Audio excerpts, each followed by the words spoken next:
Hi everyone, in today's video we are going to discuss level 1 question 71 to 80. Let's start from question 71. 71 में हमें क्या बोल रहा है, विच स्पीसीज इज प्लेनर, कौन सी स्पीसीज प्लेनर होगी, नहीं सारे के सारे एटम्स उसके एक प्लेन में ऑक्यूपाई आ जाएंगे। तो फर्स्ट ऑप्शन देखते हैं CO3 2 माइनस। इसका यदि आप स्ट्रक्चर ड्रॉ करेंगे तो ये कुछ इस तरह का स्ट्रक्चर इसका आएगा। तो यहाँ पर आप हाइब्रिडाइजेशन चेक करेंगे तो नंबर ऑफ सिग्मा बॉन्ड कितने 3 और कोई लोन पेयर है नहीं, तो ये स्टेरिक नंबर 3 हो जाएगा, तो sp2 हाइब्रिडाइजेशन हो जाएगा।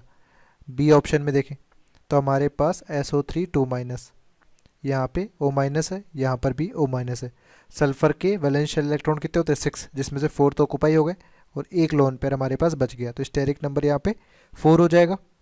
स्टेरिक नंबर 4 हो गया, इसका मतलब हाइब्रिडाइजेशन क्या होगा sp3। तो sp3 हाइब्रिडाइजेशन में जो शेप होती है वो क्या होती है टेट्राहेड्रल, या यहाँ पे लोन पेयर अवेलेबल है तो उसको आप कह सकते हो पिरामिडल। पिरामिडल तो आप टेट्राहेड्रल जो है वो इसकी इलेक्ट्रॉन ज्योमेट्री हो जाएगी और शेप हमारे पास क्या हो जाएगी पिरामिडल। बट पिरामिडल शेप भी हमारे पास क्या होती है नॉन प्लेनर होती है। और हमारे पास sp2 हाइब्रिडाइजेशन में ट्राइगोनल प्लेनर ये होगा, इसलिए हमारे पास ये क्या हो जाएगा प्लेनर हो जाएगा। तो ऑप्शन ए ही हमारा यहाँ पे करेक्ट आंसर है। बट बाकी ऑप्शंस भी अपन देख लेते हैं। सी हमारे पास ClO3 में हाइब्रिडाइजेशन करना है, तो क्लोरीन के वैलेंशियल इलेक्ट्रॉन 7 है, तो यहाँ पर ऑक्सीजन से एक बार कनेक्ट हो गया, एक बार ऑक्सीजन से कनेक्ट हो गया, यहाँ पर O माइनस कनेक्ट हो गया, तो ये 5 बॉन्ड्स है। ठीक है, 5 बॉन्ड्स के बाद में 2 इलेक्ट्रॉन और बच गए, तो यहाँ पर भी हमारे पास देखोगे आप तो 3 सिग्मा बॉन्ड है, एक लोन पेयर है, तो sp3 हाइब्रिडाइजेशन होगा और पिरामिडल शेप होगी। डी में भी अपन देखें Bf4 माइनस, तो Bf4 माइनस में हमारे पास एक इलेक्ट्रॉन बोरोन के पास चला गया, क्योंकि बोरोन के पास में वैलेंशियल इलेक्ट्रॉन तो 3 थे, तो हमारे पास यहाँ पर इसने 4 बॉन्ड का फॉर्मेशन कर लिया और नेगेटिव चार्ज हो गया। सिंपली क्या होता है कि F माइनस जो है वो Bf3 में अपना क्या करेगा कोऑर्डिनेट बॉन्ड बना लेगा, तो ये कंपाउंड बन जाएगा इससे। बट यहाँ पर आप देखेंगे तो स्टेरिक नंबर 4 है, यानी sp3 हाइब्रिडाइजेशन है, तो यहाँ पे शेप क्या हो जाएगी, यहाँ पे टेट्राहेड्रल शेप हो जाएगी। ठीक है, क्योंकि यहाँ पे कोई भी लोन पेयर नहीं है जिसकी वजह से डिस्टोर्शन होकर पिरामिडल शेप अपने को ऑब्टेन्ड हो, तो केवल प्लेनर जो है वो ऑप्शन ए होगा यहाँ पे।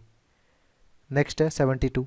इसे बोला गया what is the geometry of IBr2 minus ion, तो यहाँ पर आयोडीन आपने लगा दिया।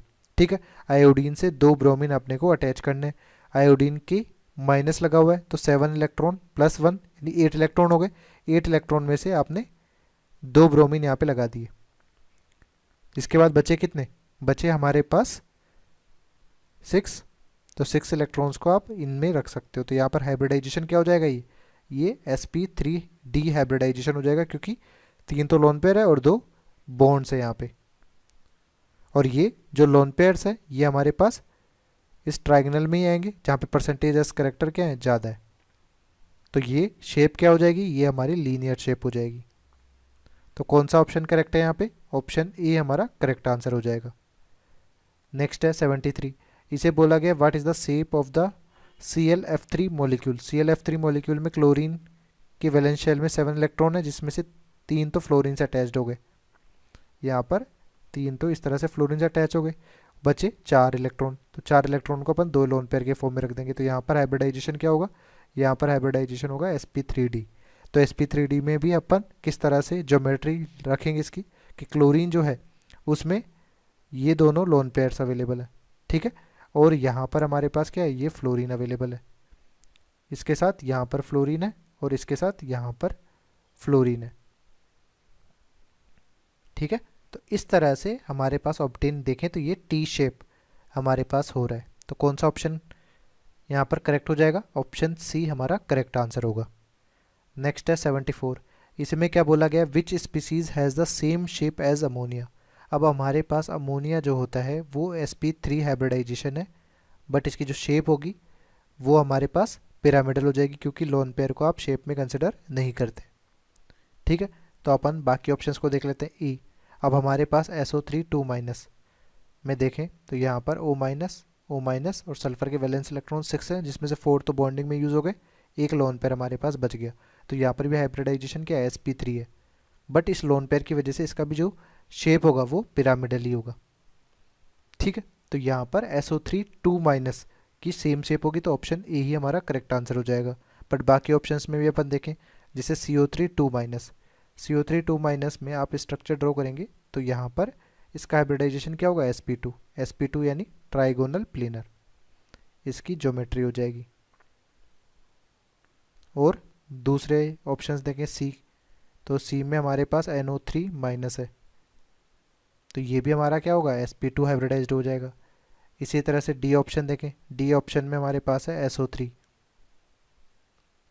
ये हमारे पास ये भी sp2 यानी ट्राइगोनल प्लेनर हो जाएगा। तो केवल जो पिरामिडल शेप है वो अपने पास SO3 2 माइनस में ऑब्टेन्ड होगी। नेक्स्ट है 75, इसे बोला गया according to VSEPR theory in which species do all the atoms lie in the same plane. तो हमारे पास फर्स्ट दिया हुआ है कार्बोकेटाइन, तो कार्बोकेटाइन में देखिए H, यहाँ पर H और यहाँ पर H, ठीक है। और एक कार्बोकेटाइन जो बन रहा है उसकी वजह से एक वेकेंट ऑर्बिटल हमारे पास हो चुका है। तो इसके वैलेंस शेल में कितने इलेक्ट्रॉन्स हैं, यहाँ पे 6 इलेक्ट्रॉन। इलेक्ट्रॉन डेफिशिएंट स्पीसीज होती है, बट जो हाइब्रिडाइजेशन है वो क्या है, sp2, क्योंकि स्टेरिक नंबर यहाँ पर 3 है तो ये प्लेनर हो जाएगा, ट्राइगोनल प्लेनर होगा, तो जिसमें सारे के सारे एटम्स एक प्लेन में आ जाएंगे। बट CS3 के अपन देखें तो CS3 में हमारे पास जो ऑर्बिटल है इसमें एक इलेक्ट्रॉन पेयर अवेलेबल है जिसकी वजह से यहाँ पे नेगेटिव चार्ज है, तो ये हाइब्रिडाइजेशन क्या होता है, sp3, और इसकी जो शेप होगी वो होगी पिरामिडल। पिरामिडल में हमारे पास सारे के सारे एटम्स CS3 के वो एक प्लेन में ऑक्यूपाई नहीं कर पाएंगे, तो ऑप्शन ए केवल CS3 प्लस क्या होंगे, सारे एटम्स एक प्लेन में लाई करेंगे। ठीक है, नेक्स्ट है 76, which of the following species molecules does not have same number of bond pair and lone pair. तो पहला ऑप्शन देख लेते हैं OCN माइनस, तो इसमें कार्बन सेंट्रल एटम है, नाइट्रोजन और ऑक्सीजन, नेगेटिव एक लाना है तो मोर इलेक्ट्रोनेगेटिव पे नेगेटिव आ गया। तो अपने पास अब ये इससे बॉन्ड किस तरह बनाएगा, सिंगल बॉन्ड की रिक्वायरमेंट है जिससे ऑक्सीजन का ऑक्टेट कंप्लीट हो जाए, और नाइट्रोजन का ऑक्टेट कंप्लीट करना है तो 3 बॉन्ड बनाने की ज़रूरत है। अब यहाँ पे अपन लोन पेयर्स देख लें तो नाइट्रोजन के पास एक लोन पेयर बच जाएगा, इसका वैलेंशियल इलेक्ट्रॉन 5 होते हैं इसलिए, तो 3 तो बॉन्ड में यूज़ होगा और एक लोन पेयर बच गया। कार्बन पे कोई लोन पेयर नहीं होगा। ऑक्सीजन पे अपन देखें तो कितने 6 वैलेंस इलेक्ट्रॉन होते हैं, 6 में एक एडिशन और आपने कर दिया था 7, तो यहाँ पर ये 6 के 6 ही रह जाएंगे, तब इसका ऑक्टेट कंप्लीट होगा। तो यहाँ पर आप देखें लोन पेयर हमारे पास कितने ओवरऑल मॉलिक्यूल में 4, बॉन्ड पेयर यानी सिंपल नंबर ऑफ बॉन्ड्स, तो 3 तो बॉन्ड यहाँ पर है, एक यहाँ पर है, तो ये 4 हो जाएंगे, तो दोनों सेम है, तो यहाँ पे कोई प्रॉब्लम नहीं है। बी ऑप्शन की चेक करते हैं, बी ऑप्शन में हमारे पास H2O है, यहाँ पर ऑक्सीजन का लोन पेयर हो गया, यहाँ पर भी ऑक्सीजन का लोन पेयर हो गया, तो यहाँ पर लोन पेयर हमारे पास 2 है और यहाँ पर बॉन्ड पेयर भी हमारे पास क्या है 2 है, 2 ही बॉन्ड है, तो ये भी कोई प्रॉब्लम नहीं है। सी ऑप्शन की बात करें C2H2Cl2, तो ये जो स्ट्रक्चर होगा इसमें आप इस तरह से आएगा। आप मोर और लेस इस कंपाउंड में कि डबल बॉन्ड कैसे आया इसमें ये आइडेंटिफाई करने के लिए एक टर्म होता है डिग्री ऑफ अनसेचुरेशन, वो कैलकुलेट कर सकते हैं। उसका फॉर्मूला होता है DU=C+1 माइनस H+X-N/2, ठीक है, where C is the number of carbon atoms minus hydrogen atoms होंगे, नंबर ऑफ H का मतलब, X का मतलब हेलोजन, N मतलब नाइट्रोजन एटम है नहीं, बाई 2। तो यहाँ पे हमारे पास डिग्री ऑफ अनसेचुरेशन कैलकुलेट करने पे 1 है, तो यदि DU हमारे पास 1 है, ये आप ऑर्गेनिक में पढ़ते हो, तो हमारे पास इसका मतलब क्या होगा कि 1 पाई बॉन्ड वहाँ पर होगा, या तो 1 पाई बॉन्ड होगा या 1 रिंग होगी। तो रिंग वाली केसेस तो अपन देख रहे नहीं है, यहाँ पर तो अपन एक पाई बॉन्ड बनाएंगे, फिर हाइड्रोजन और क्लोरीन को आप एडजस्ट करेंगे तो इस तरह से आ जाएगा। अब इनके बाद में हमारे पास जो लोन पेयर बचेंगे क्लोरीन पे वो 3 बचेंगे और बाकी कहीं पे लोन पेयर होंगे नहीं, तो टोटल लोन पेयर हमारे पास यहाँ पे 6 हो गए, और बॉन्ड पेयर काउंट करिए 1 2 3 4 5 6, तो बॉन्ड पेयर भी हमारे पास क्या हो गए 6 हो गए, तो दोनों सेम है। बट डी ऑप्शन में देखते हैं O3 का जब आप स्ट्रक्चर ड्रॉ करेंगे तो कुछ इस तरह से आएगा। यहाँ पर लोन पेयर, इसके पास आप चेक करेंगे तो यहाँ पर भी हमारे पास क्या बचेगा, एक लोन पेयर बचेगा। यहाँ पर अपन देखेंगे तो 2 लोन पेयर बच जाएंगे, तो यहाँ पर टोटल लोन पेयर्स के अपन काउंट करें 2 + 3, यहाँ पे 6 हो गए, और बॉन्ड पेयर की अपन बात करें तो केवल 3 है, तो लोन पेयर और बॉन्ड पेयर इस केस में सेम नहीं आ रहे, इसलिए ऑप्शन डी हमारा करेक्ट आंसर होगा। नेक्स्ट है 77, इसमें बोला गया how many sp2 and sp hybridised carbon atoms are present respectively in the following compound. तो ये जो कंपाउंड है ये बेंजाइन है,